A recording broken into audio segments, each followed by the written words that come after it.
Sí, gracias.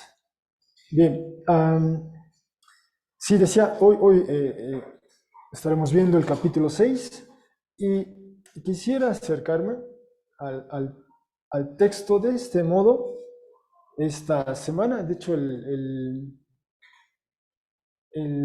presumiblemente ayer sábado, salió la nueva edición del semanario británico The Economist. Y que te veo bien, Richie. Muy bien, el Señor te bendiga. Y aunque su artículo de portada, digamos, principal, tiene que ver con inteligencia artificial, en su sección internacional tiene un artículo eh, que ya es la versión en línea, tiene por título lo siguiente: la guerra más letal en el mundo el año pasado no fue en Ucrania, que quizá fue la que dominó las noticias a lo largo del año y lo sigue haciendo de una manera intermitente en lo que va de este año.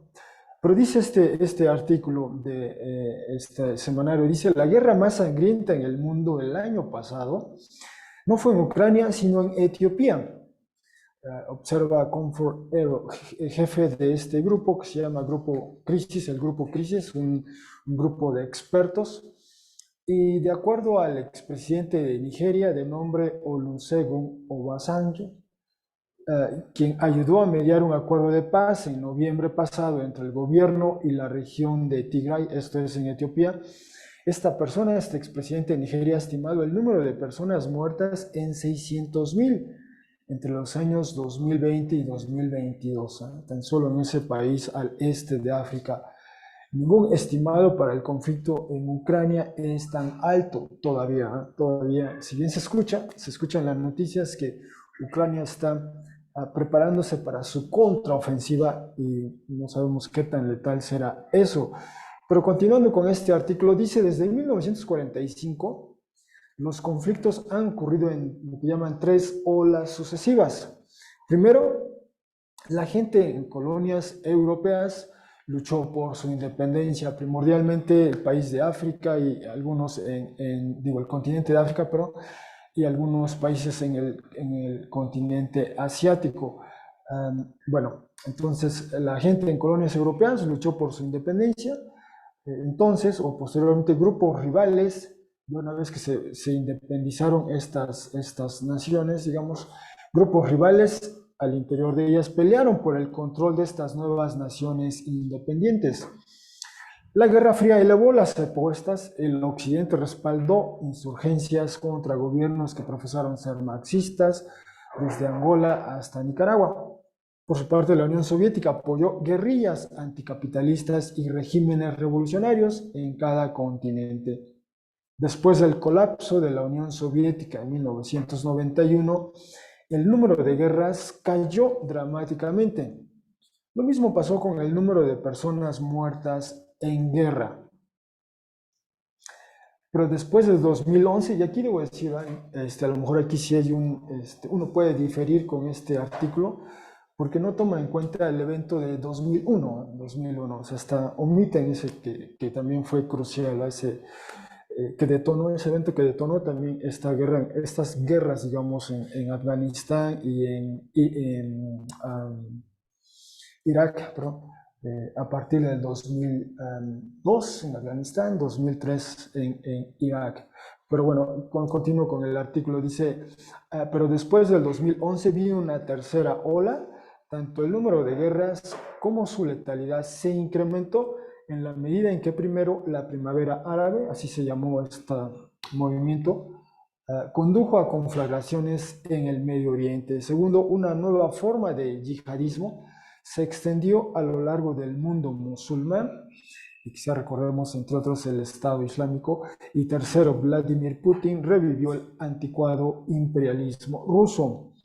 Y bueno, en la gráfica de hecho se ve como la duración promedio de conflictos activos en el mundo. Han dicho que está repuntando, está alcanzando un promedio de 20 años dura un conflicto hoy día, que fue el caso probablemente en Afganistán, Irak, más o menos, hablando de las omisiones de este artículo. Bueno, continuando con otro extracto de este artículo, dice: la invasión de Ucrania por parte de Putin es inusual, un intento franco de una nación por conquistar otra nación y arrebatarle parte de su territorio. La mayoría de los conflictos armados son complicados de entender. Generalmente se trata de guerras civiles, aunque muchas observan el entrometimiento extranjero. Tales conflictos ocurren principalmente en países pobres, especialmente calurosos como Sudán. Quizá hemos escuchado a lo largo de esta semana ese conflicto, esa guerra casi civil en Sudán.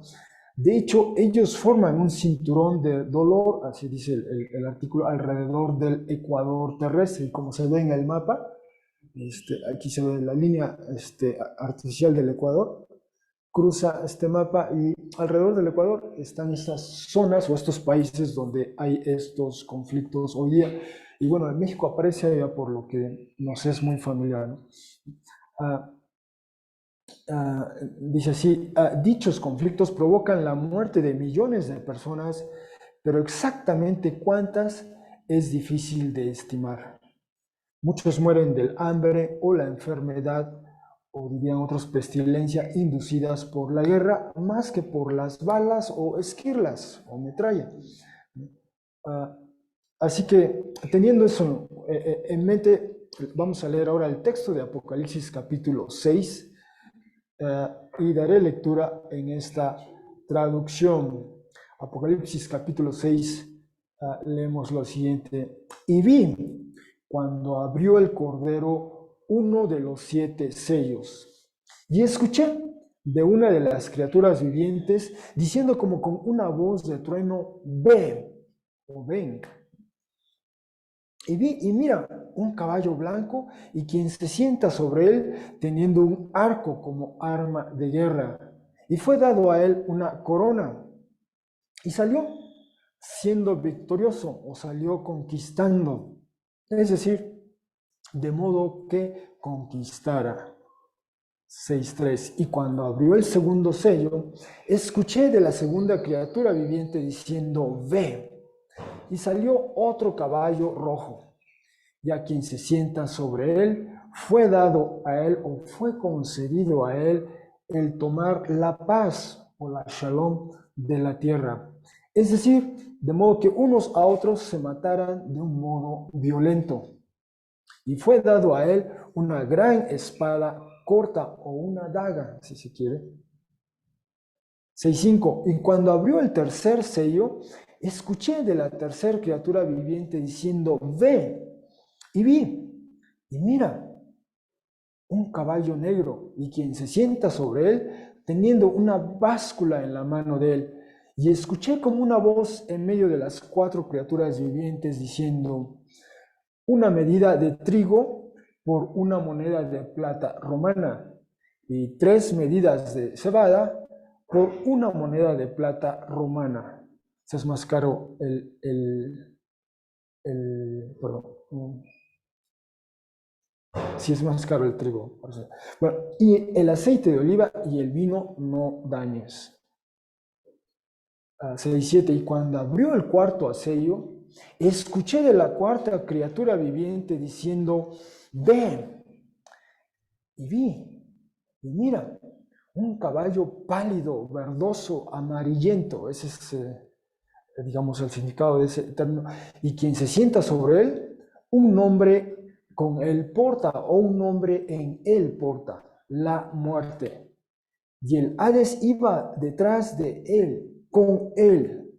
Y fue dado a ellos autoridad o dominio sobre digamos, el cuarto de la tierra, o mejor, la cuarta parte de la tierra, para ejecutar o para condenar a muerte, con una espada larga y amplia, y con hambruna, y con pestilencia, y por los animales silvestres de la tierra. 6.9. Y cuando abrió el quinto sello, vi debajo del altar las almas de quienes han sido ejecutados o matados de un modo violento debido a la palabra de Dios y debido al testimonio de Jesús, el cual tuvieron, o mejor dicho, el cual portaron. Y gritaron o protestaron en voz alta con una gran voz, diciendo, ¿hasta cuándo, amo? el santo y verdadero, no juzgarás o no emitirás un juicio y procurarás justicia por la sangre de nosotros, de quienes residen o moran sobre la tierra. Y fue dado a ellos, a cada uno, una túnica larga y suelta, blanca, y fue dicho a ellos, de modo que serán refrescados, o de modo que les darán descanso, todavía un tiempo breve o corto, hasta que fuesen completados incluso los compañeros esclavos de ellos y los hermanos y hermanas de ellos, quienes están por ser ejecutados o asesinados, tal como también ellos lo fueron. 6:12. Y vi cuando abrió el sexto sello, y un gran sismo o un gran terremoto llegó a ocurrir, y el sol llegó a estar oscuro o negro, como un saco áspero hecho de cabello. Perdón. Y la luna, toda ella llegó a estar, ahí el texto en griego es líder, pero uno asume, está roja como sangre. Y las estrellas del cielo cayeron a la tierra como una higuera que tira los higos tardíos de ella por un gran viento siendo sacudida. Y el cielo fue puesto aparte o fue desaparecido como un rollo de papiro siendo enrollado. Y toda montaña e isla de los lugares de ellos fueron removidos. Y los reyes de la tierra y las personas de un rango elevado o los magnates y los comandantes de miles de soldados o los tribunos militares y los ricos y los fuertes y todo esclavo y liberto se ocultaron o se escondieron ellos mismos en las cuevas o en las cavernas y entre las rocas de las montañas. Y dicen a las montañas y a las rocas, caigan sobre nosotros y ocúltennos o cúbranos del rostro de quien se sienta en el trono y de la ira del Cordero. Pues vino el gran día de la ira de ellos, y ¿quién es capaz de estar erguido? Bueno, hasta aquí la lectura de nuestro texto que comprende estos primeros 6 sellos, y solo quisiera brevemente recordar que hemos recorrido el texto, los primeros 5 capítulos y los últimos 2, 4 y 5, que tuvimos oportunidad de ver el 5 la semana pasada y el 4 hace 3 domingos. Quizá recordamos que vimos entre el capítulo 4 y 5, vemos cómo se configura, de acuerdo a la narrativa del vidente Juan, cómo configura este arreglo concéntrico del trono de Dios. Cuando él ve, lo primero que ve es un trono, después nos va diciendo, este trono dice, refleja como algunas piedras preciosas, pero también habla de un círculo radiante que emana de ese trono. Después nos presenta 24 tronos y las personas, o bueno, las figuras, digamos, que se sientan sobre ellas, que las llama ancianos, 24 ancianos sobre 24 tronos, y después introduce a estas 4 criaturas vivientes. Y nos dice que ellas tienen la forma o la apariencia de un león, de un ternero, de un ser humano y de un águila que va volando. Y después, en el capítulo 5, en la medida que va narrando, nos presenta a una figura a la que se refiere como el Cordero, aunque al principio le dicen es el león de la tribu de Judá, es la raíz que procede de David, pero en realidad lo que él ve, si bien eso es lo que escucha, lo que él ve es este Cordero, dice, como que ha sido ejecutado o como que ha sido inmolado. Y al final de ese capítulo 5 nos presenta esta multitud innumerable de ángeles, ¿verdad? Y nos presenta, nos lleva a este escenario cósmico y nos permite escuchar y participar de este coro cósmico. Toda la creación participa en esa adoración y alabanza, gradualmente primero al Cordero, después a Dios y al Cordero. Y ese es el escenario.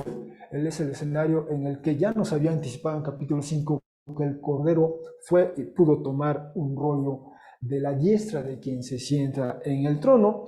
Y entonces hoy comenzamos a ver qué pasa una vez que que se toma ese rollo, que el Cordero toma ese rollo. Y decíamos la semana pasada, este es un teólogo inglés que decía, entre otras cosas, esto: la muerte sacrificial del Mesías de Dios es el evento que interpreta a todos los otros eventos. Por sí solo puede ofrecer a la existencia humana la certeza de significado cósmico que es requerida.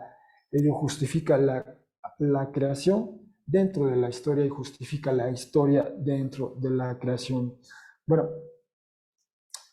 habiéndonos ubicado nuevamente en ese escenario eh, eh, concéntrico en torno al trono de Dios, donde ocurren estos eventos, quisiera entonces primeramente destacar este aspecto. El texto que acabamos de leer, capítulo 6, por lo menos los primeros 4 sellos, por decirlo así, observan esta estructura literaria común.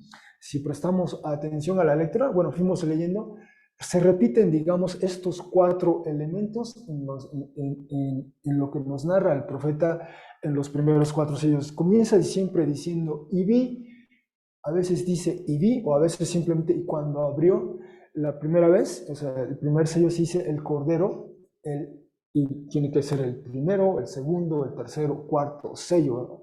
Aparece en todas esas descripciones esta frase. Otro elemento es el siguiente, dice, y escuché de la primera o segunda o tercera o cuarta criatura viviente diciendo, y a veces llega a decir como una voz de trueno, ven o ven.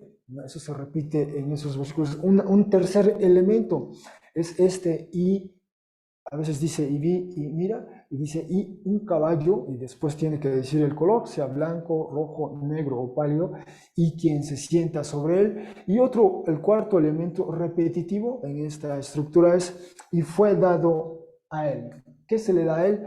Al primero se le da una corona, al segundo tomar la paz y una gran espada, al último se le da la autoridad, al tercero no se indica que se le da. Pero estos son los 4 elementos, ¿no? En los primeros 4 sellos se observan estos 4 elementos comunes.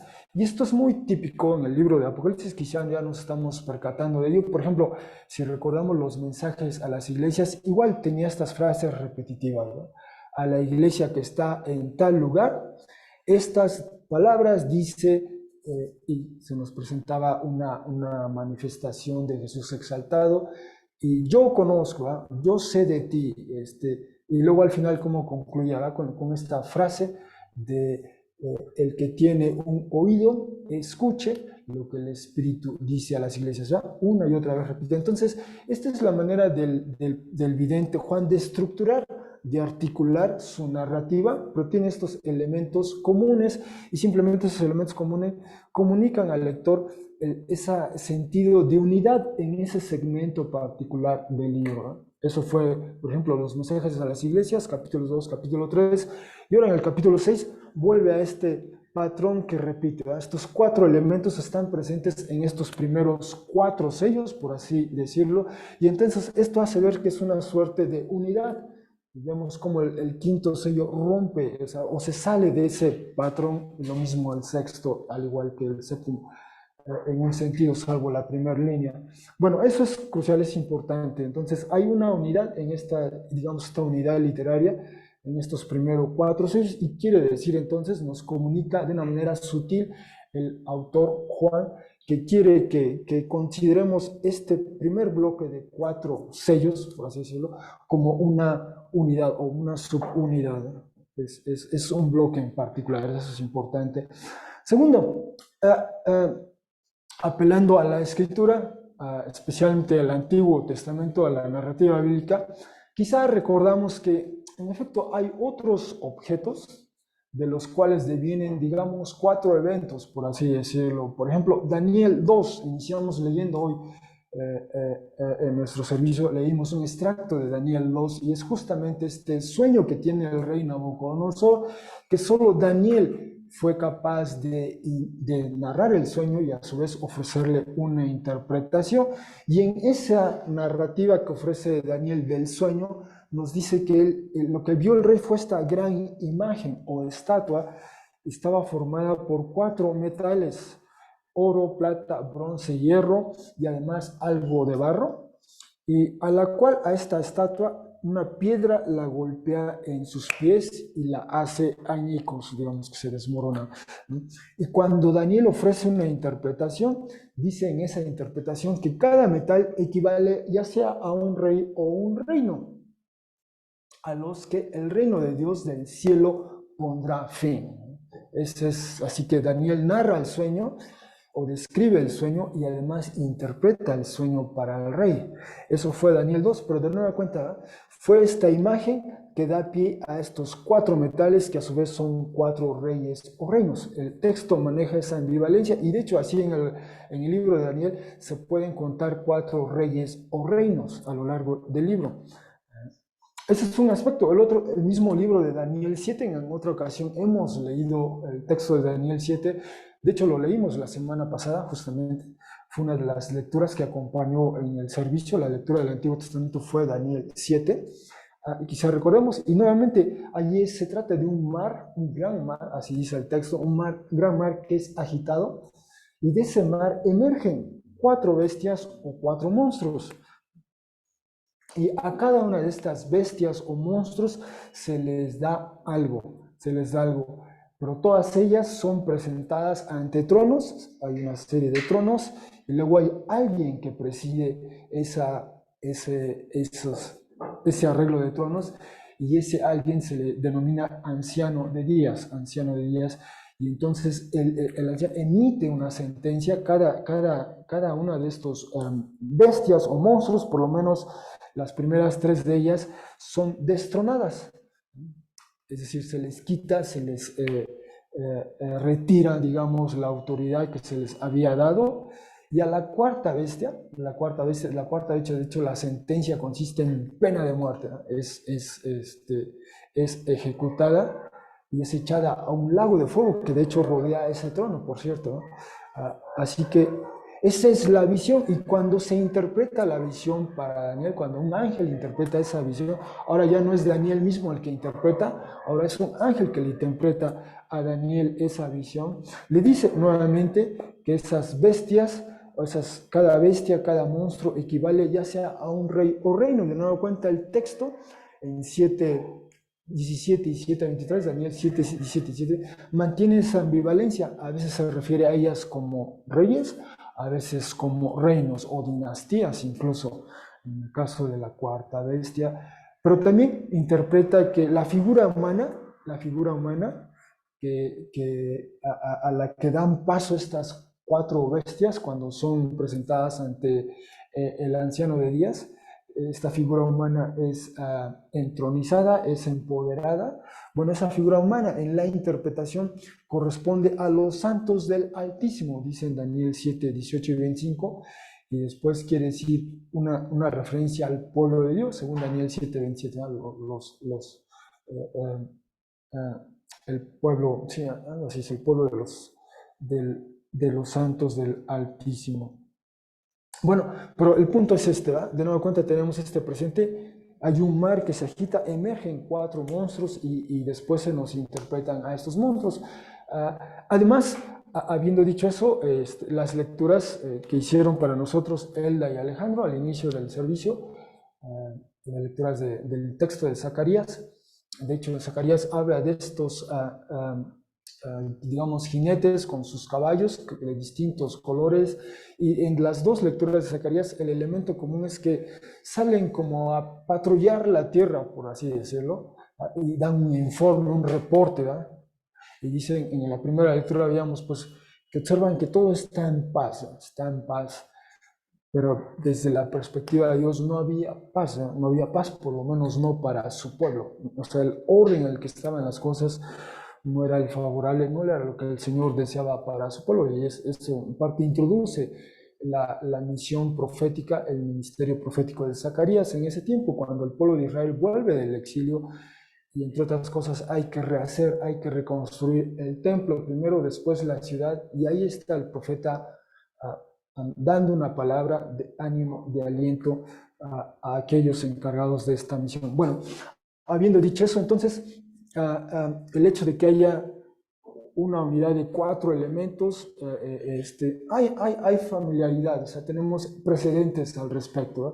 Esta estatua, esta imagen, 4 metales, este mar del cual emergen 4 monstruos bestias y lo que ello implica o significa.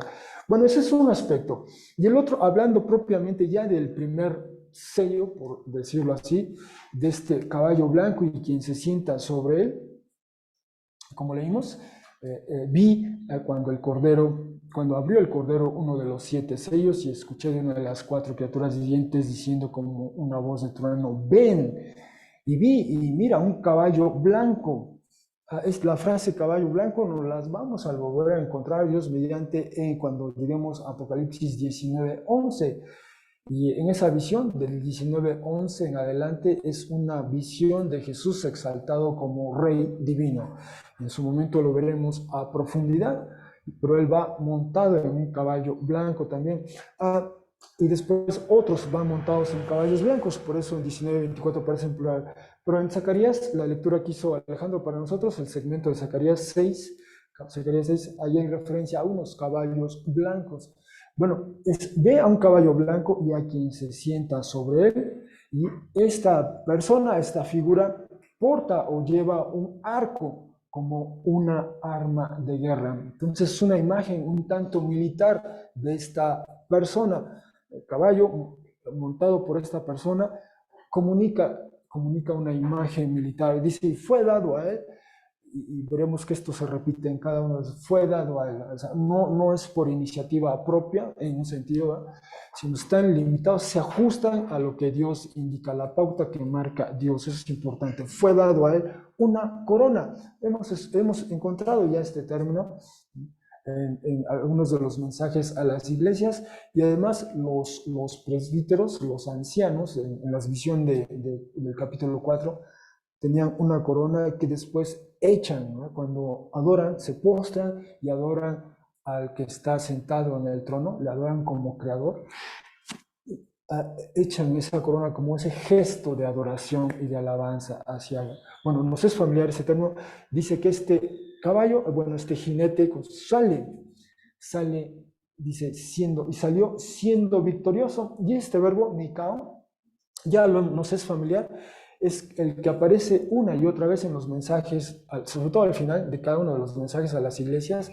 Al que sea victorioso, al que prevalezca, al que conquiste, le daré esto o aquello, ¿no? Dice Jesús exaltado. Bueno, es el mismo verbo, recurre, y es el mismo verbo que se dice, ¿eh? De que la raíz, el león de la tribu de Judá, la raíz de David, ha vencido, ha conquistado, ha sido victorioso.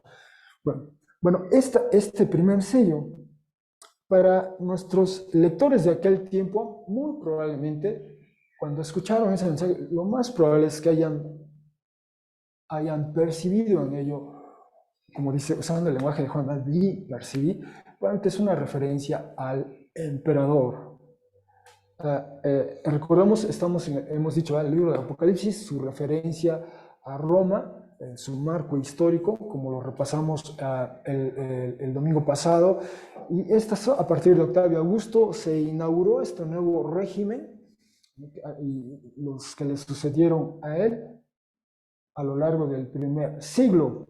Y bueno, algo peculiar de ellos es que decíamos en las monedas que acuñaron, por ejemplo, algunas monedas que acuñó Octavio Augusto, quien fue emperador desde el 31 a.C. al 14 después de Cristo, el tiempo en el que Jesús nace, crece y está, nace y crece, digamos. Bueno, entre otras cosas, él se presentaba como alguien montando un caballo, ¿no?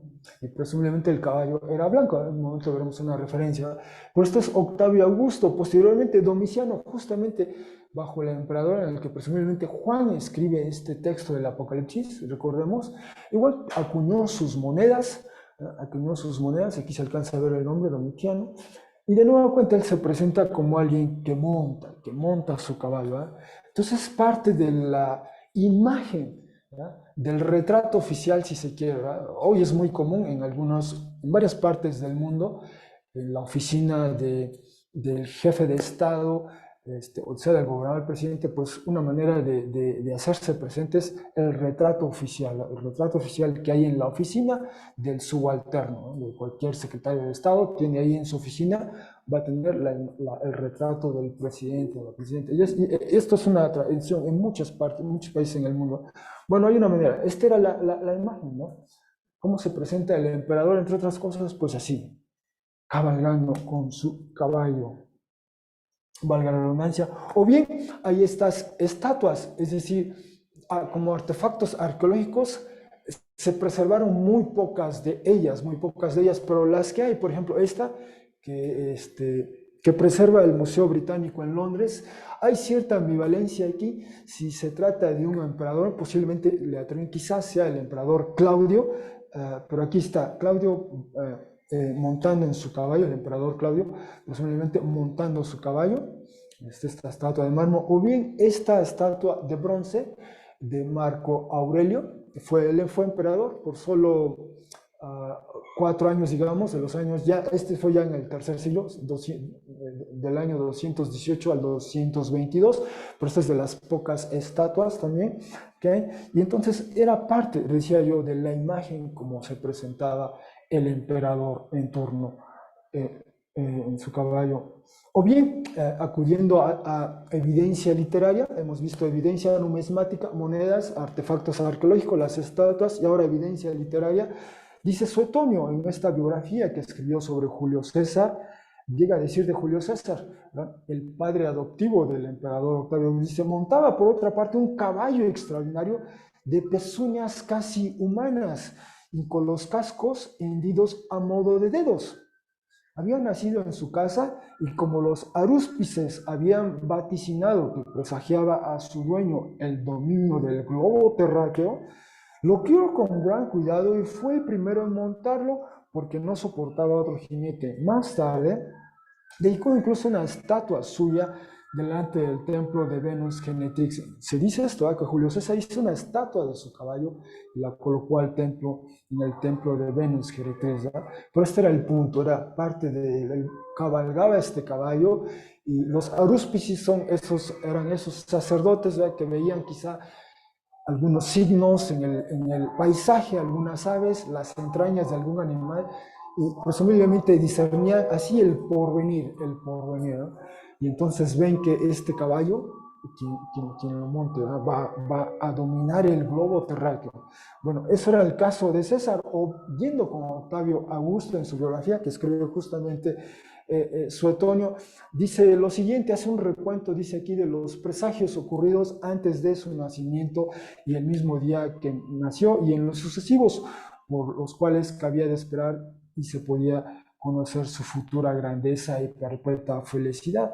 Bueno, uno de ellos es que, entre otros, es dice, hablando refiriéndose al padre de Octavio Augusto, que también su padre se llamó Octavio, decía, bueno, conducía al ejército por zonas apartadas de Tracia, consultó un oráculo bárbaro acerca de su hijo, es decir, acerca de Octavio Junior, digamos, Octavio, ¿no? En un bosque consagrado al padre Liber, y los sacerdotes le respondieron lo mismo, pues al derramar el vino sobre el altar se había levantado una llama tan grande que rebasó la techumbre del templo y se elevó hasta el cielo, y un prodigio similar solo le había ocurrido a Alejandro Magno. Entonces aquí anticipaba que Octavio pertenece a esa categoría de estos grandes conquistadores, ¿verdad? Como Alejandro el Magno. Y continúa, dice, más aún, a la noche siguiente se les apareció a Octavio, es decir, al padre, se le apareció a Octavio, el padre, su hijo, con unas proporciones sobrehumanas, llevando el rayo, el cetro y los atributos de Júpiter óptimo máximo, ¿eh? Que es la versión romana de Zeus, Zeus griego, ¿eh? Zeus se caracteriza siempre como portando su rayo, ¿no? Entre otras. Así como una corona de rayos, o sea, lleva su corona el futuro emperador, ¿eh? Lleva su corona de rayos sobre un carro adornado de laurel que arrastraba 12 caballos de una blancura extraordinaria. Aquí no iba él montando un caballo, pero iba en un carruaje tirado por 12 caballos, todos ellos blancos de una manera extraordinaria, pero portaba su corona, y así se vislumbraba al emperador, al que iba a ser emperador, digamos. Y recordemos que en efecto, como nos recuerda aquí Cornelio Tácito, es a partir de esa batalla naval en Accio, aproximadamente en el año 31, donde, como dice él, convino en periodo de paz que todo el poder se concentrara en una sola mano, ¿no? Y empezamos a ver cómo se articula esta idea de la pax romana, la paz romana, ¿no? La paz romana.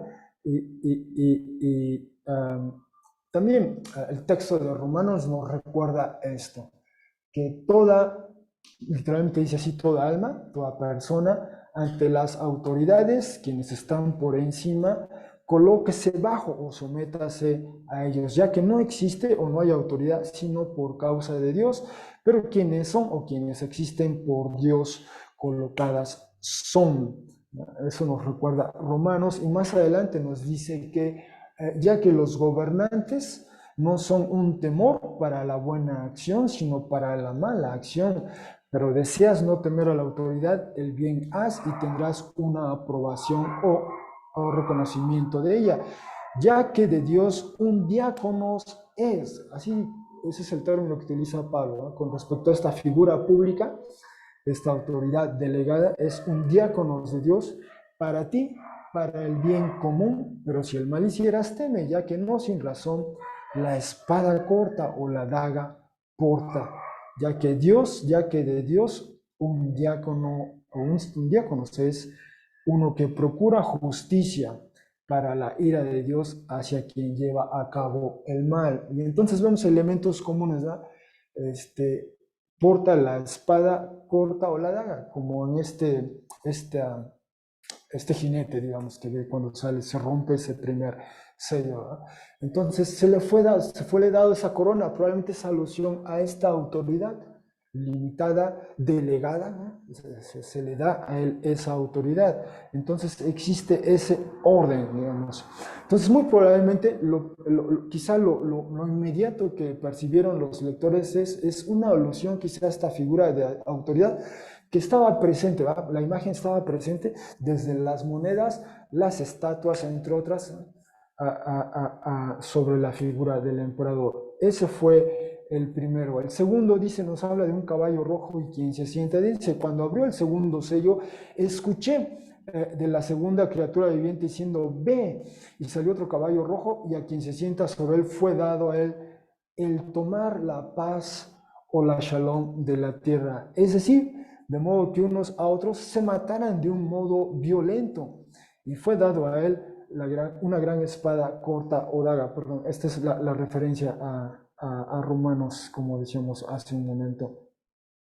Bueno, decíamos, ¿no? Este es el nuevo orden imperial, surge a partir del año 34 en esta batalla naval, y esta es la extensión del imperio, y el primer emperador nos cuenta en sus memorias que publica en el año 13-14, poco antes de que él falleciera, nos cuenta de los logros lo que él logró someter al mundo, al gobierno de la gente de Roma, entre otras cosas. Este es el prefacio a sus memorias, y entre otras cosas dice, las gentes de la Panonia, una región cerca, ahorita la ubicamos en el mapa, dice, nunca tuvieron un ejército del pueblo romano que viniera cerca de ellos antes de que yo llegara a ser líder. Yo los sometí al gobierno del pueblo romano. También dice, yo extendí el territorio de todas aquellas provincias del pueblo romano cuyos pueblos vecinos no estaban sujetos a nuestra autoridad. Y entonces se va ensanchando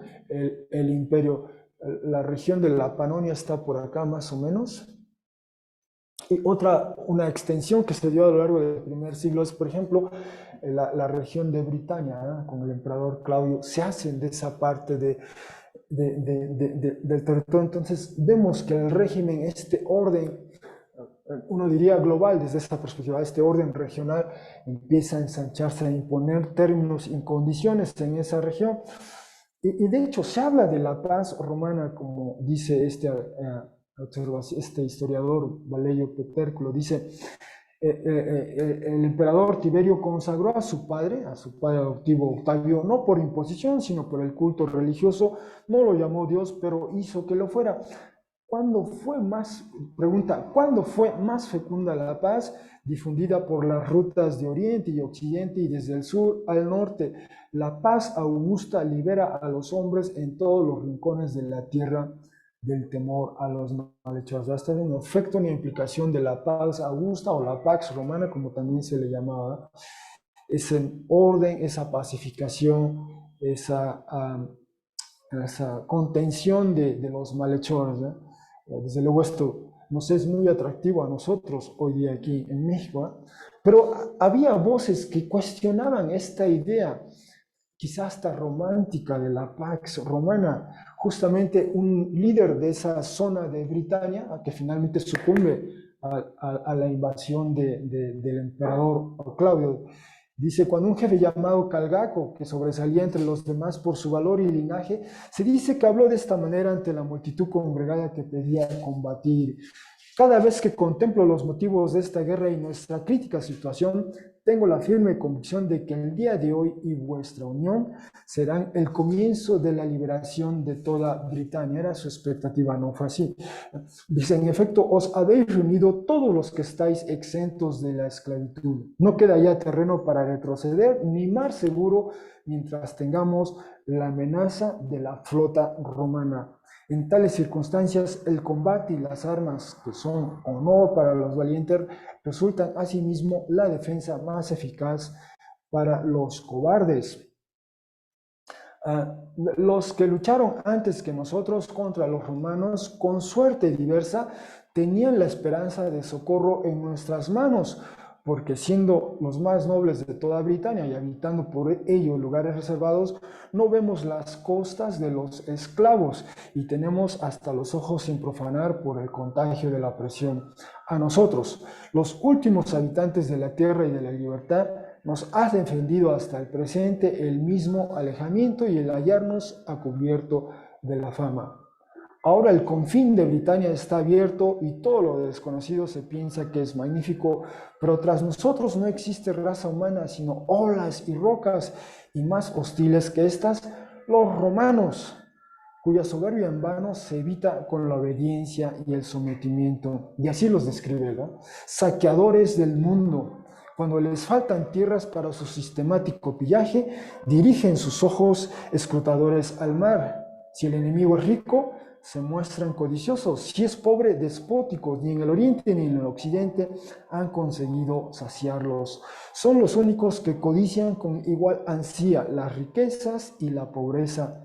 A robar, asesinar y asaltar llaman con el falso nombre imperio y paz al sombrar la desolación.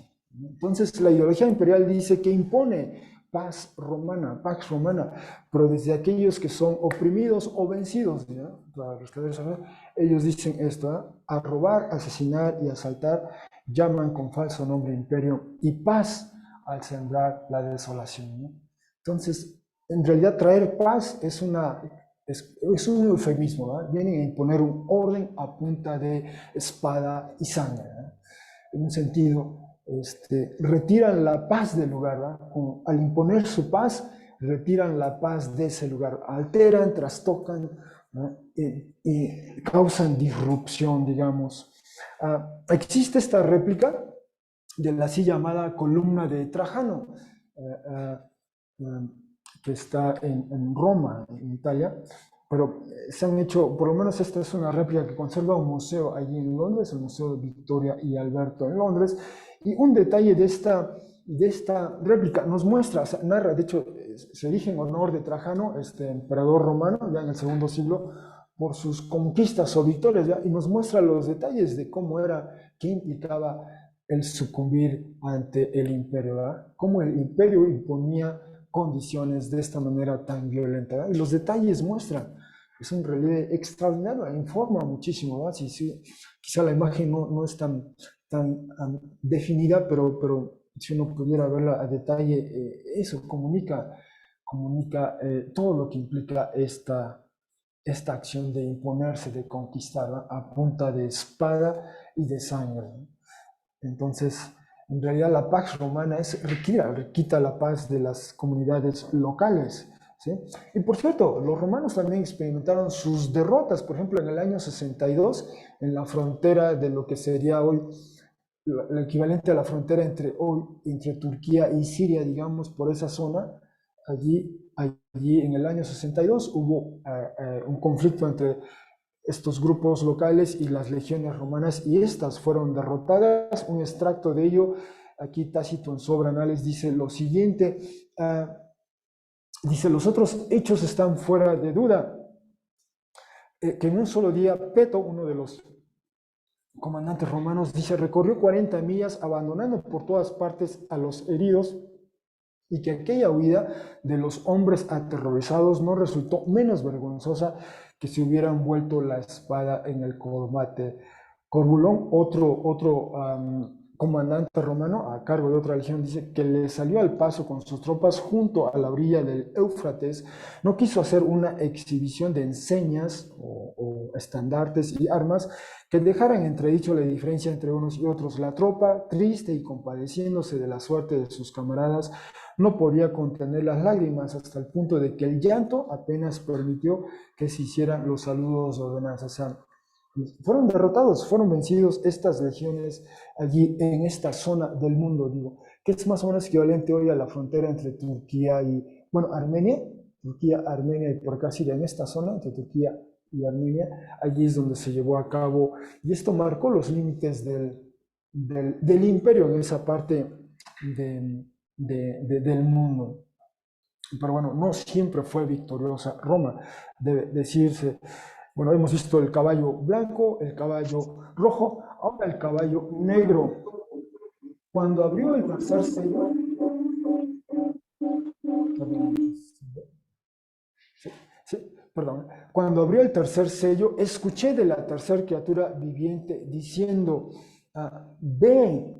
Y vi, percibí, mira, un caballo negro, y quien se sienta sobre él teniendo una báscula en la mano de él. Y escuché como una voz en medio de las cuatro criaturas diciendo, una medida de trigo por una moneda de plata, 3 medidas de cebada por una moneda de plata. Es más caro el trigo que la cebada.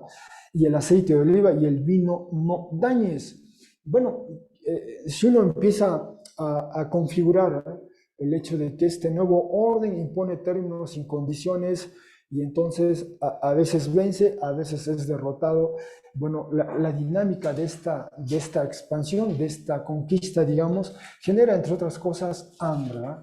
Genera entre otras cosas hambre. Ahora bien, hay este relato que en su momento vimos cuando exploramos uno de los mensajes a las iglesias, donde, como dice, en algún momento, en el año, especialmente en el año 92, se dio una escasez de trigo, ¿eh?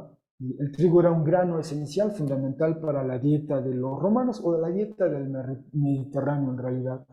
En el mundo europeo el trigo es uno de los, así como a nosotros el maíz, para ellos el trigo en realidad, así es en esa parte del mundo.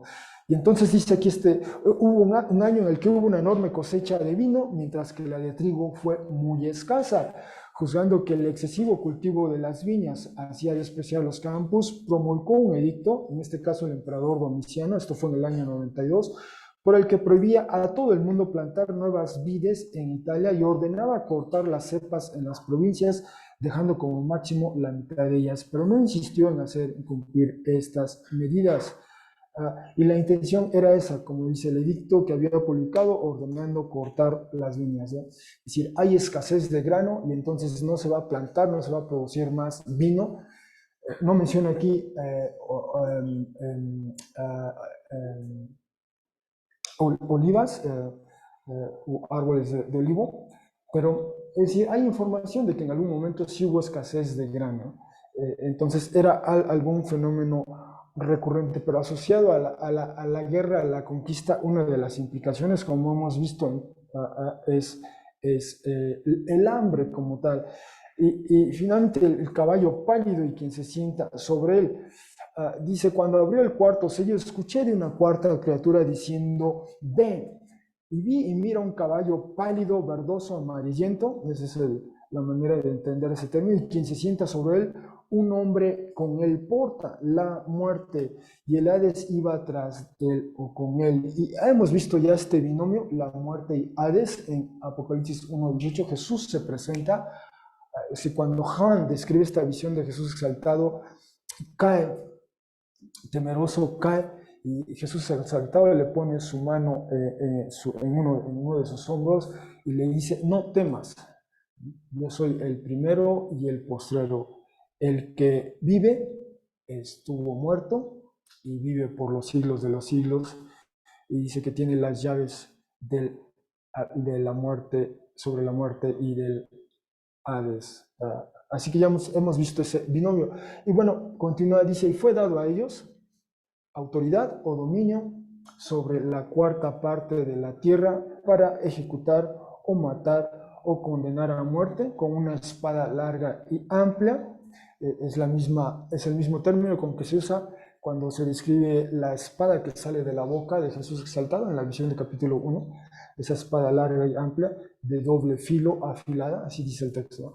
Bueno, estos pueden ejecutar con una espada larga, con hambruna, con pestilencia y por los animales silvestres de la tierra. Y generalmente esta era la manera de la antigüedad de referirse a toda guerra. Tiene estas implicaciones. La guerra genera una situación de hambruna, especialmente cuando se sitia algún lugar, ¿no? Y la hambruna y la muerte, bueno, entre otras cosas, genera esta pestilencia, ¿no? Algo empieza a pasar, y generalmente incluso los animales silvestres de la tierra están ahí al acecho, ¿va? Para hacerse de los cuerpos que quedan en el campo de las personas o soldados que han fallecido. De hecho, eso es lo que así lo cuenta Dion Casio en su obra Historia Romana. Habla del conflicto, esta segunda revuelta judía en el año aproximadamente 132 al 135, la revuelta judía contra el Imperio Romano. Entonces el emperador era Adriano. Adriano, dice aquí en Jerusalén, Adriano fundó una ciudad en lugar de la que había sido arrasada.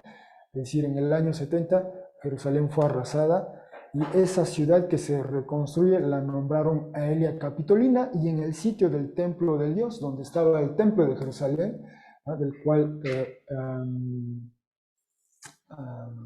la hermana Cristina leyó para nosotros Lucas 21, anticipando, ahorita vuelvo a esa lectura,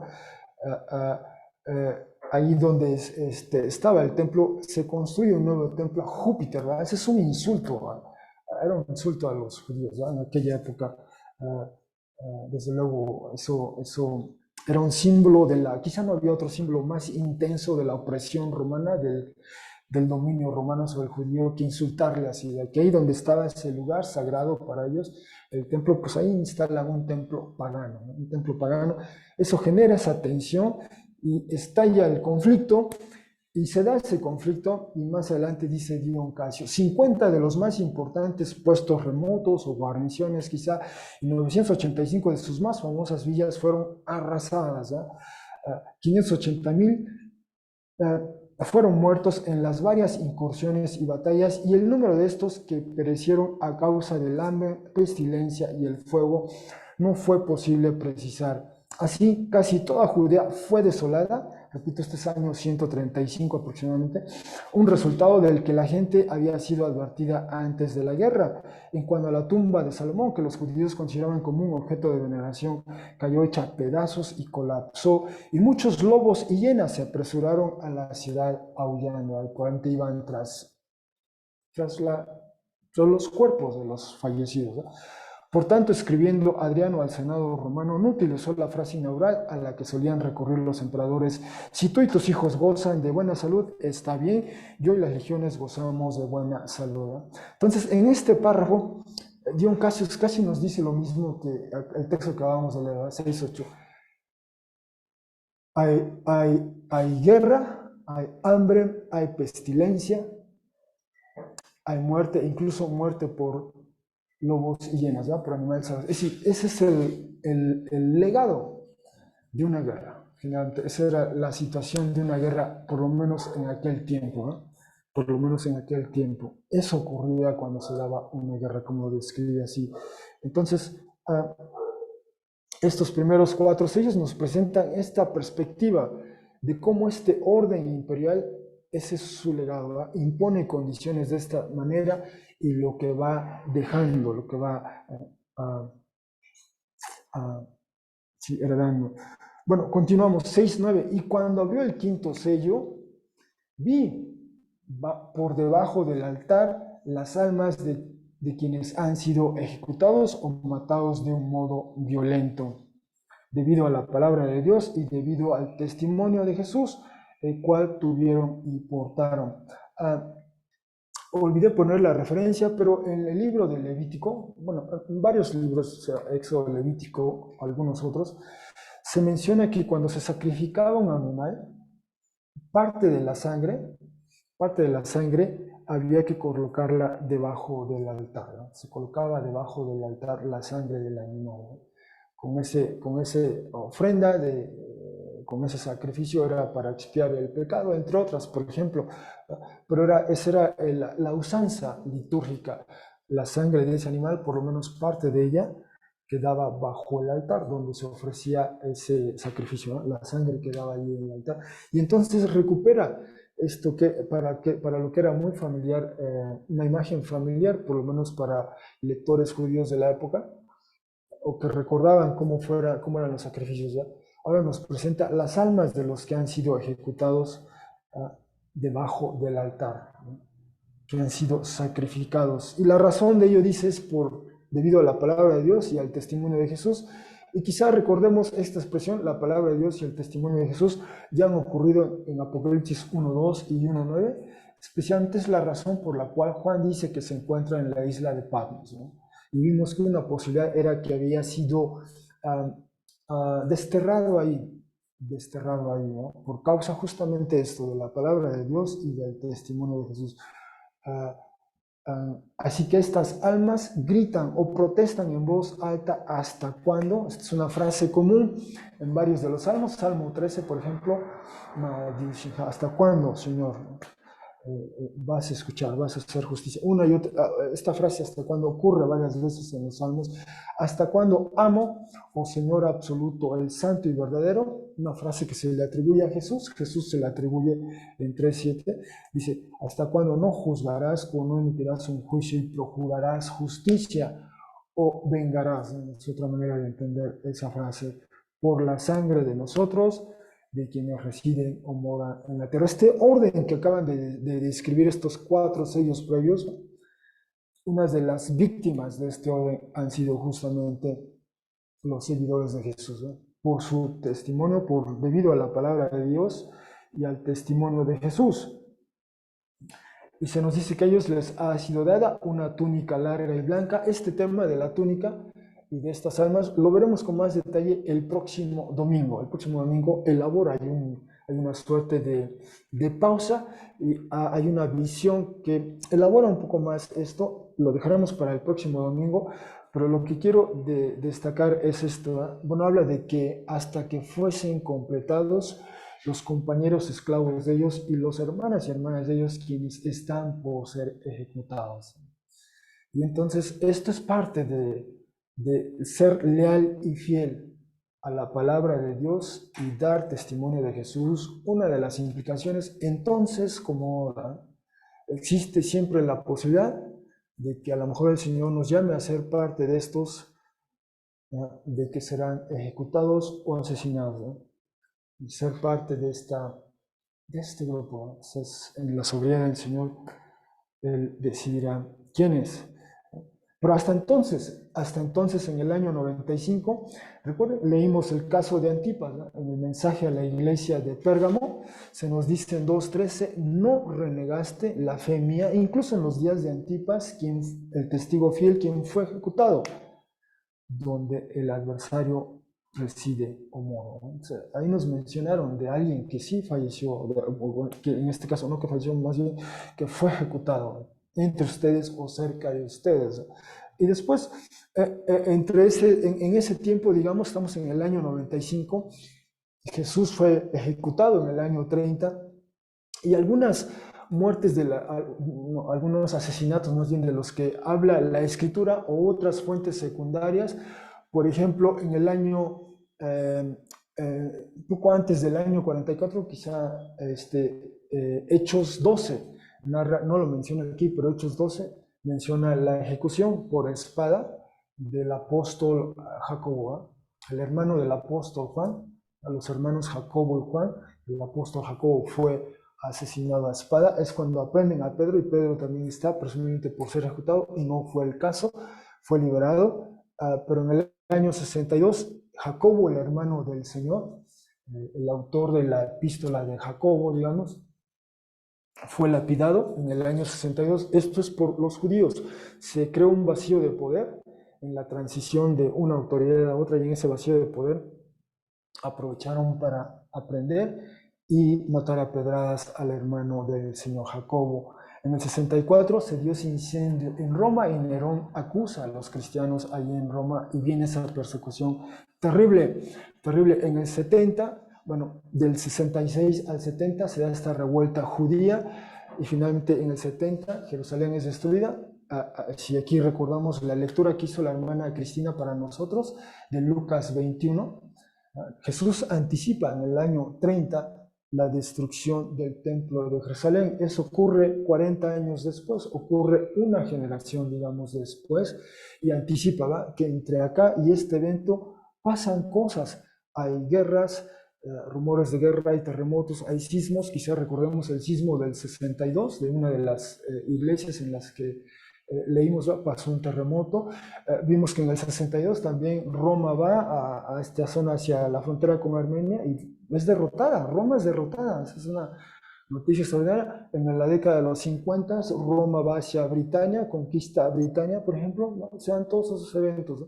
Y finalmente el templo es destruido en el 70, pero previo a ello, la comunidad cristiana, hay una tradición de que los cristianos salen de ahí, salen de ahí. De hecho, Jesús recomienda eso, ¿eh? Cuando veas los ejércitos, esa es la señal, hay que salir, hay que ir, ¿eh? O sea, lo dice ahí Lucas con una precisión extraordinaria. Entre otras, ¿eh? De hecho, lo que tengo aquí son simplemente las referencias que dice a Josefo. Festo había fallecido y Albino estaba todavía en camino, es decir, la autoridad romana. Hay esa transición, en ese vacío de poder, esta persona, Anán, reunió el Sanedrín, llamó a juicio al hermano de Jesús, que se llamó Cristo o Mesías. Su nombre era Jacobo, y con él hizo comparecer a varios otros, los acusó de ser infractores a la ley y los condenó a ser apedrados, y mueren apedrados. Así matan a Jacobo, el hermano del Señor, allí en Jerusalén, en ese vacío de poder, ¿sí? En el caso de los cristianos, se da este fuego en el año 64 en la ciudad de Roma. Nerón presentó como culpables y sometió a los más rebuscados tormentos a los que el vulgo llamaba cristianos, aborrecidos por sus ignominias. Este es un testimonio romano, no cristiano. Anales dice: aquel de quien tomaba nombre Cristo había sido ejecutado en el reino de Tiberio por el procurador Poncio Pilato. La execrable superstición, momentáneamente reprimida, así se refieren a los cristianos, irrumpía de nuevo no solo por Judea, origen del mal, sino también por la ciudad, en este caso Roma, lugar en el que de todas partes confluyen y donde se celebran toda clase de atrocidades y vergüenzas.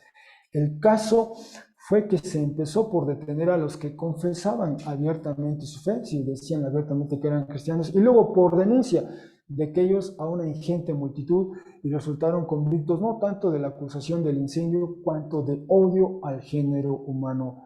Pero a su suplicio, o sea, a su tortura, se unió el escarnio, de manera que perecían desgarrados por los perros tras haberlos hecho cubrirse con pieles de fiera, o bien clavados en cruces, crucificados, en otras palabras. Al caer el día, eran quemados de manera que sirvieran como iluminación durante la noche. Así trataron a nuestros hermanos cristianos allí. Nerón había ofrecido sus jardines para tal espectáculo y daba festivales circenses mezclado con la plebe, con un atuendo de auriga o subido en el carro. Por ello, aunque fueron culpables y merecieran los máximos castigos, provocaban la compasión ante la idea de que perecían no solo por el bien público, sino por satisfacer la crueldad de uno solo. Entonces, sufrieron y murieron así estos hermanos y hermanas en Roma en años 65, 66, 67, y allí es donde hay una tradición que dice que Pedro, el apóstol Pedro y el apóstol Pablo encontraban en Roma y padecieron o murieron en esta persecución. O bien decía yo antes de que Jerusalén fuese arrasada por los romanos, se preservó esta tradición. Dice, además, el pueblo de la iglesia de Jerusalén recibió el mandato de cambiar de ciudad antes de la guerra y de vivir en otra ciudad de Perea, a la que llaman Pela, por un oráculo transmitido por revelación a los notables de aquel lugar. Así pues, habiendo emigrado a ella desde Jerusalén los que creían en Cristo, y continúa la narrativa, pero salen algunos hermanos para no, como decía Jesús, hay que salir. Bueno, ese es el hecho. ¿Eh? El hecho es que sí, esa imagen de estas almas, el próximo domingo andamos más en esa, pero es decir, algo había pasado. Había hermanos y hermanas que ya habían sido muertos o ejecutados, ¿ya? Matados, asesinados por la palabra de Dios y por el testimonio de Jesús. Por ser cristianos fueron fieles, leales y los ejecutaron. Bueno, está esa realidad ahí, en ese orden, en ese momento en la historia, eso es parte de ello. Pero hay este reclamo de estas hermanos y hermanas, ¿hasta cuándo?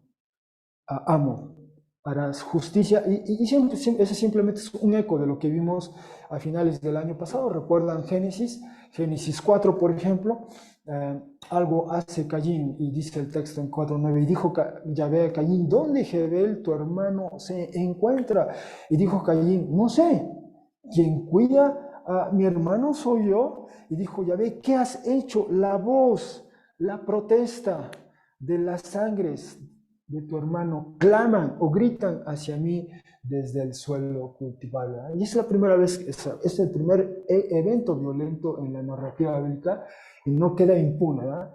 Aunque quizá Caín presumiblemente sacó deliberadamente a su hermano, fue al campo y a lo mejor no hubo testigos ahí, ¿verdad? Pero no quedó impune. Dios estuvo al tanto de ello y desde entonces, recordamos, se forjó esta tradición, ¿verdad? De interpretar es decir, el texto en hebreo habla de las sangres, ¿no? Porque probablemente Caín le infligió varias heridas mortales, no fue una, sino probablemente varias, y así lo leen algunos.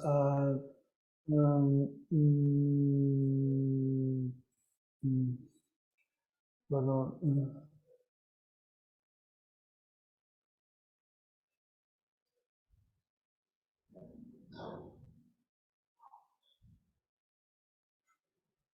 ajá,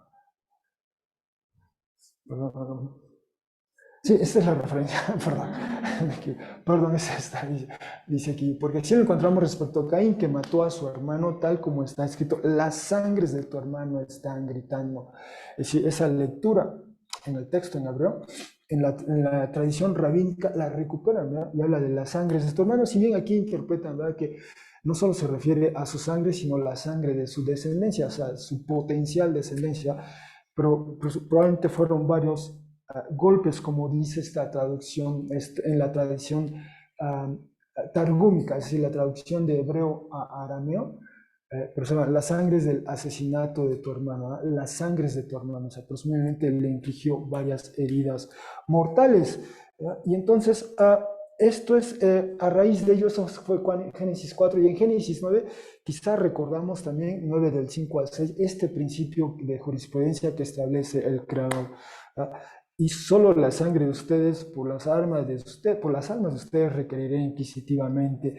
De la mano de todo animal silvestre o de la garra de todo animal silvestre la requeriré inquisitivamente y de la mano del ser humano, de la mano del hombre, su hermano, y que sí, probablemente que hay un eco a eso, a Génesis 4, 8, 10 que acabamos de, dice, requeriré inquisitivamente el alma del ser humano, quien derrame sangre del ser humano, en tal ser humano su sangre será derramada, pues a imagen de Dios hizo a el ser humano. Y este es el principio, ¿no? Hay este reclamo, esta protesta, esta casi exigencia a Dios en base a este principio, ¿no? Porque Dios creó seres humanos, ¿eh? Porque creó seres humanos, podemos, y nos creó a su imagen y semejanza, se puede apelar a justicia a nuestro Dios creador. Y esos que están haciendo, esa es la imagen que tenemos ahí en Apocalipsis 6, 9, 10, 11. Se le está pidiendo, casi se le está exigiendo justicia al creador por estos hermanos y hermanas que fueron muertos o asesinados. Y este principio así como lo recupera o lo elabora Apocalipsis 6 del 9 al 11, también en la tradición judía no canónica está presente, por ejemplo, este pasaje de 2 de Macabeos 8:1-4 nos habla de Judas, llamado también Macabeo, y sus compañeros entraban sigilosamente en los pueblos, llamaban a sus hermanos de raza y acogiendo a los que permanecían fieles al judaísmo, llegaron a reunir 6,000 hombres. Rogaban al Señor que mirase por aquel pueblo que todos pisoteaban, que tuviese piedad del santuario profanado por los hombres impíos, es decir, el templo, ¿verdad? En Jerusalén. Estos años 144, alrededor del año 140, digamos, antes de Cristo, que se compadeciese de la ciudad destruida y a punto de ser arrasada, que escuchase las voces de la sangre que clamaban a él. Este principio, en varios textos judíos no canónicos, está muy presente este principio, ¿no? La sangre que clama. Es decir, probablemente hoy nosotros hemos perdido como sociedad este aspecto, ¿no?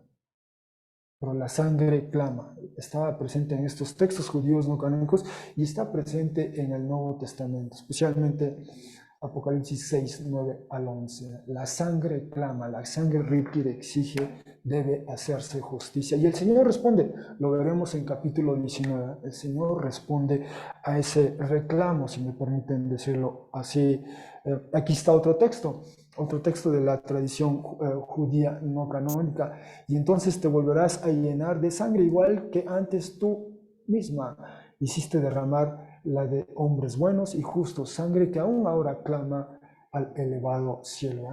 Este principio, la sangre clama, Génesis 4, Génesis 9, lo elabora, lo preserva la tradición judía no canónica. Aquí están hablando de Babilonia, en particular, como en el caso de Apocalipsis veremos. Bien, paso a mi último punto rápidamente. La conjunción cósmica dice, y vi cuando abrió el sexto sello y un gran abismo llegó a ocurrir, el sol llegó a estar oscuro como un sacaos, pero la luna toda ella llegó a estar roja como sangre y las estrellas del cielo cayeron a la tierra como una higuera que tira los higos tardíos de ella por un gran viento siendo sacudidas. Y el cielo fue puesto o fue desaparecido como un rollo de papiro siendo enrollado y toda montaña e isla de los lugares de ellos fueron movidos. Y tenemos a toda esta élite de la sociedad, los reyes, los magnates, los tribunos militares, los ricos, los fuertes, pero también los estratos más bajos, ¿verdad? Todo esclavo e incluso todo liberto, quizá aquel que ganó su libertad, puede ser, o bien que quizá nació libre, ¿verdad? Pero puede ser ambas cosas. Todos ellos se ocultan, ¿no? En las cuevas o cavernas y entre las rocas de las montañas y piden a las montañas y rocas que caigan sobre ellos, que les cubran del rostro de quien se sienta en el trono y de la ira del Cordero, pues llegó, o dice, o vino el gran día de la ira, y quién es capaz de estar de pie, de estar erguido. Bueno, en otras ocasiones, me parece, hemos explorado este tema del lenguaje de la conmoción cósmica. Y me refiero a lo siguiente, por ejemplo, en Isaías 13 dice, habla, entre otras cosas, de esto. Dice, las estrellas de los cielos y las constelaciones de ellos no harán que brille la luz. En ellos se pondrá oscuro el sol cuando salga y la luna no hará que irradie su luz. ¿Sí? Describe muy parecido a lo que acabamos de leer ahorita, muy parecido. Pero ¿de qué está hablando Isaías 13? Bueno, está hablando de este evento histórico. Los medos van a atacar Babilonia. Y dice, y será Babilonia esplendor de los reinos, belleza del orgullo de los caldeos, como cuando fue derrocado por Dios Sodoma y Gomorra. Es decir, hay un evento, este lenguaje se utiliza porque va a pasar algo que va a marcar una pauta, una época, ¿verdad? Un evento decisivo y crucial que nos introduce en un nuevo momento, digamos, en la historia. Y quizá no hay manera de expresarlo así más que utilizando este lenguaje de conmoción cósmica, ¿verdad? Ocurrió ese evento y en efecto no es que dejó de funcionar el sol y la luna y las estrellas, simplemente este es el lenguaje poético, si me permiten decirlo así, para describir la trascendencia y relevancia de este evento histórico, ¿no? Babilonia sucumbe ante el imperio persa, por ejemplo, Medo y Persa. Este es un caso, Jeremías 4. En Jeremías 4 se habla de uh, uh, y miré la tierra un caos informe, a los cielos faltaba su luz. ¿Y de qué habla el mismo Jeremías 4? Dice, ya están aquí los gentiles, hacedlo oír en Jerusalén, los enemigos vienen de tierra ajena, dando voces contra los pueblos de Judá. Al ruido de jinetes y arqueros huía toda la ciudad, se metían por los bosques y trepaban por las peñas, toda ciudad fue abandonada. De nuevo cuenta este lenguaje de conmoción cósmica, que de hecho podemos explicar así. Jeremías 4 dice, 4:23 dice, veo a la tierra y mira desordenada y desolada, y a los cielos no hay luz en ellos. Y Jeremías usa exactamente la misma expresión que utiliza Génesis 1:2. Ahora bien, la tierra se encontraba desordenada y desolada. Tohu vabohu es la expresión en hebreo, y una oscuridad sobre la superficie. Sí, sí, tal es el evento que va a pasar en Jerusalén, que es como si volviéramos al inicio de la creación, ¿no? Cuando todo está cubierto de aguas, está oscuro, es como volver así. Ese evento tiene esa implicación que nos remonta a ese pasado donde Dios comienza a hacer algo. Así le va a ver, es como el pueblo retrocede a esas circunstancias, a esa condición. Ese es el lenguaje que está utilizando.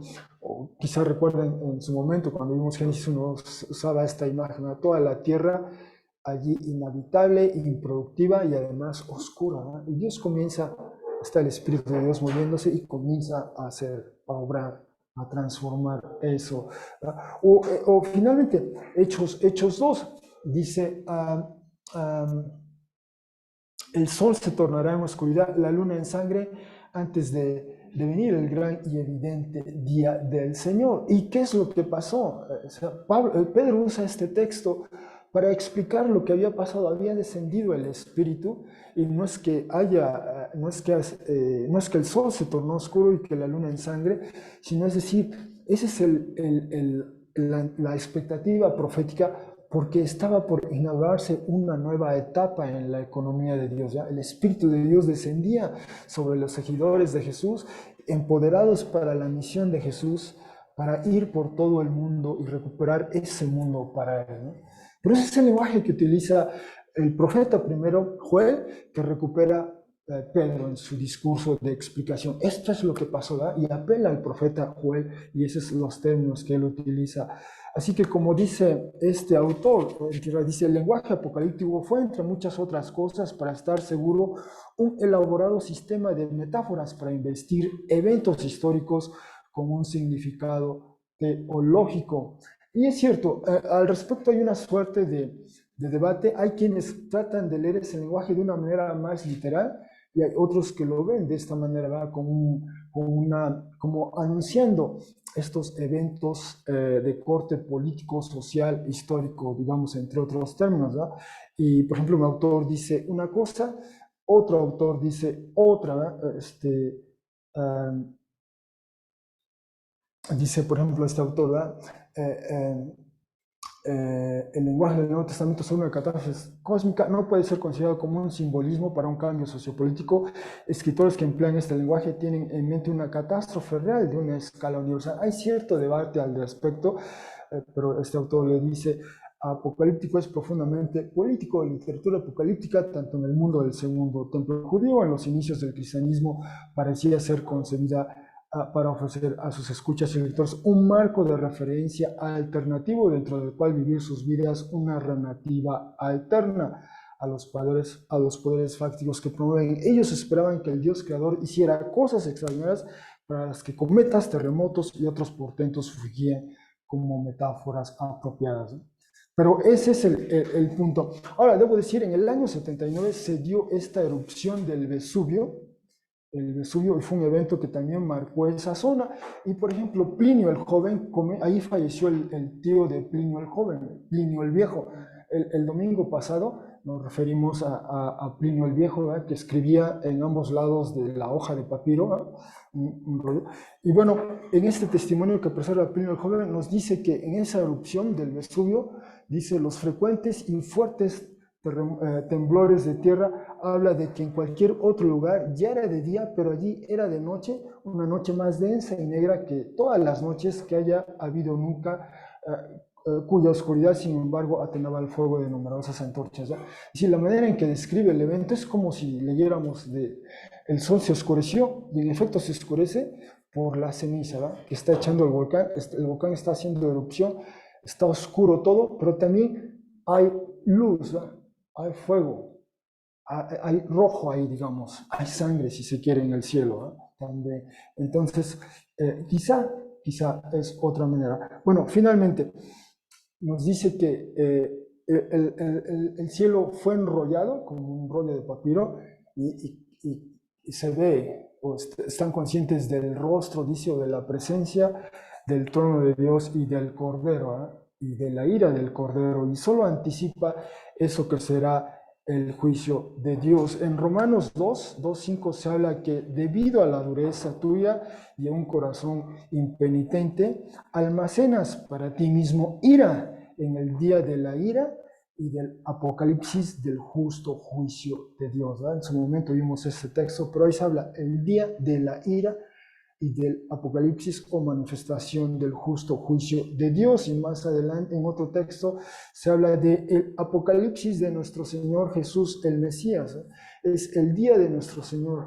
Entonces otros textos del Nuevo Testamento informan, anticipan, corroboran que en efecto viene ese día en que se expresa, se manifestará, se revelará la ira, como dice aquí, la ira y el justo juicio de Dios. ¿Sí? Y eso es un término que en el Antiguo Testamento ocurre con frecuencia, el día del Señor. Esa expresión, el día de Yahvé, ocurre 16 veces en el texto hebreo y especialmente en la tradición profética, ¿no? El día del Señor. Y se nos dan varios elementos o aspectos de ello, ¿va? Y esto lo recupera el Nuevo Testamento y lo traslada, lo actualiza en Jesús, alrededor de Jesús, y habla de la ira del Cordero, ¿no? De hecho, esa es una expresión singular, ¿verdad? Un cordero que solemos ver como un animal quizá manso, tímido, ¿no? Y aquí se habla de la ira del Cordero, ¿no? Y también Romanos 2:16 dice, en el día cuando juzgue Dios los hechos o eventos ocultos de los seres humanos, de acuerdo al Evangelio mío por medio de Jesús el Mesías. No hay nada que quede oculto, como también dice 1 Corintios 4:5, y no, dice, así no antes de tiempo alguien juzgue, hasta que venga el Señor, quien también iluminará los hechos o eventos ocultos de la oscuridad y hará visible las intenciones de los corazones, y entonces la aprobación será emitida a cada uno por parte de Dios. Nada queda oculto a los ojos del Creador. De ahí esa sensación, ¿verdad?, que nos cubra. De hecho, coloquialmente a veces decimos en alguna situación, ¿verdad?, que me coma la tierra, ¿no? O sea, que me traiga porque estamos en una situación muy incómoda, ¿verdad? Y decimos, ay, algo así creo que solemos decir, ¿no? Bueno, concluyendo, la apertura de los primeros 6 sellos del rollo de papiro por parte del Cordero deja entrever un orden político, militar y económico de cuya élite y todos quienes lo suscriben serán expuestos ante el trono de Dios y la ira del Cordero. En tal régimen, el pueblo de Dios sufre y padece al punto de la muerte por causa de su fidelidad a la palabra de Dios y al testimonio que da de Jesús. El vidente Juan recurre al lenguaje de conmoción cósmica, como fue el caso de otros autores del Nuevo Testamento, para comunicar la crítica a ese orden hostil al Creador y su inminente juicio. Algunas implicaciones de lo que hemos visto hoy. ¿Cuáles son los rasgos distintivos del actual orden político, económico, social, cultural e incluso religioso en medio del cual transcurre nuestra vida como individuos y como comunidad de fe en Jesús? ¿Cuáles son los riesgos por ser fieles a la palabra de Dios y al testimonio que se da sobre Jesús? Otra implicación, conocer sobre el lenguaje de conmoción cósmica, cómo nos ayuda a leer el texto bíblico. Y finalmente, ¿cuál es nuestra reacción ante la posibilidad de estar del todo expuesto ante el trono de Dios y el Cordero? Bueno, gracias hermanos por su atención.